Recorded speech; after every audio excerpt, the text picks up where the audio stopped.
And good evening and welcome to a special edition of Hannity's America, Obama and Friends, the history of radicalism. Now tonight, we are bringing you an entire hour of Barack Obama's questionable relationships. Now we'll have exclusive information never revealed before about his ties to controversial people and radical groups. Now first on the rundown, Barack Obama and his mysterious college years. Barack Obama is said to be a great speaker. Tonight I speak to you not as a candidate for president, a politician with impressive oratory skills. And that's what I intend to do. But there's one thing the articulate and well-spoken presidential candidate is mum about, and that's his college years. Now we know he spent 2 years studying in California at Occidental College, about which he told Newsweek magazine, quote, "The 2 years I spent there were a dead end." Then he moved on to New York and Columbia University, and that's where the roadblock begins. It seems he's gone to great lengths to keep his college years a secret. One of the few details that Obama mentions about his time in New York is his roommate, a Pakistani he calls Sadiq in his book. He was dabbling in cocaine at the time he was living with Obama. Siddiqui maintains that they did not do drugs together. Obama has admitted that he, too, dabbled in drugs. I spent the last 2 years of high school in a daze, drank beer heavily, and tried drugs enthusiastically. But he says he stopped shortly after his father's death. Now, Fox News tracked down Sadiq, whose real name turned out to be Sehol Siddiqui, but he refused to talk to us. David Bossie of Citizens United believes that when it comes to answering questions involving his controversial past, for Obama, it's business as usual. Barack Obama definitely has something to hide. Many believe it was during these formative college years that his radical beliefs and relationships began. Barack Obama and Barack Obama's campaign will not release any information on his time at Columbia or Harvard, and will not allow Columbia or Harvard to release any information. So we're really dealing with, with very limited information. Even the Obama-friendly New York Times has reported that, quote, Obama declined repeated requests to talk about his New York years, release his Columbia transcript, or identify even a single fellow student, co-worker, roommate, or friend from those years. One of the most sought-after pieces from Obama's college past is his senior thesis. Try and find that, and you'll come up with the same thing. Nothing. No one has found a copy of. We have not been able to uncover it, and we've actually put ads in newspapers trying to find it. So why wouldn't Obama want us to see his thesis? The title of his senior thesis was Soviet Nuclear Disarmament in 1983, at the height of the Cold War. At the very time President Reagan was putting forth policies of peace through strength. What did Barack Obama believe? And this comes at the same time where he says he would sit down unconditionally with North Korea, with Iran. The notion that somehow not talking to countries is punishment to them, which has been the guiding diplomatic principle of this administration, is ridiculous. So what is Obama trying to hide? Is he afraid his Columbia transcript and his senior thesis will reveal average grades, or is he trying to hide a blossoming radical philosophy? And what about his time at Harvard? We know that Obama became president of the Harvard Law Review, but we know very little else about his time at the prestigious law school. We don't have a copy of anything at the Harvard Law Review with Barack Obama's name on it.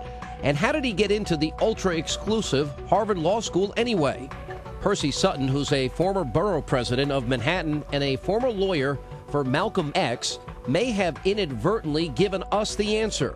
In an interview with a local New York City news station, Sutton said that a known radical extremist with ties to the Saudi government personally asked him to help Obama get into Harvard.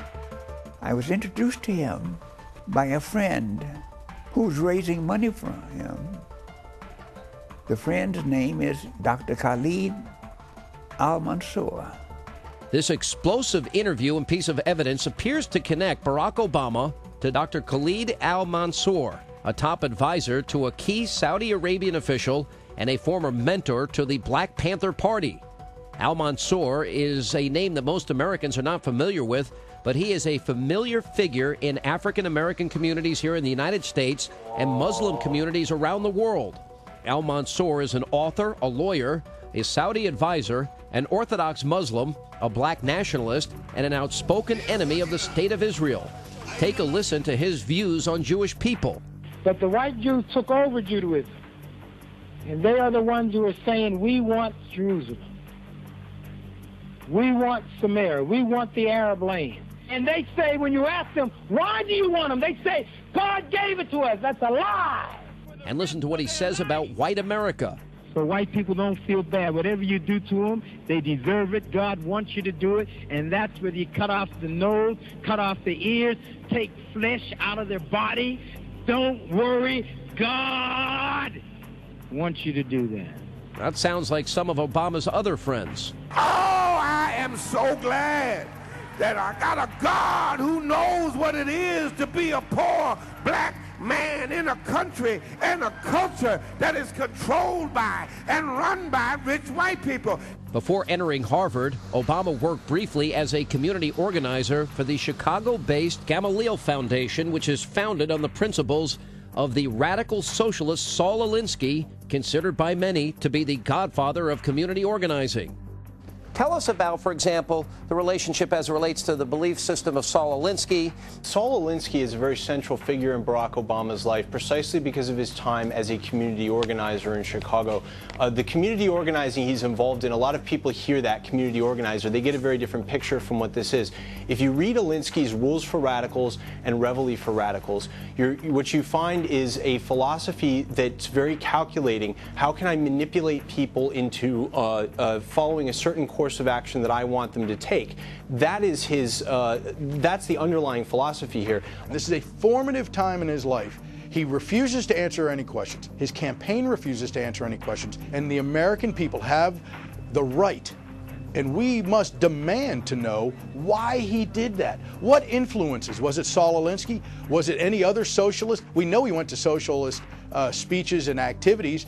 What were his activities? Who was he associating himself with? And what was he listening to? What were his influences?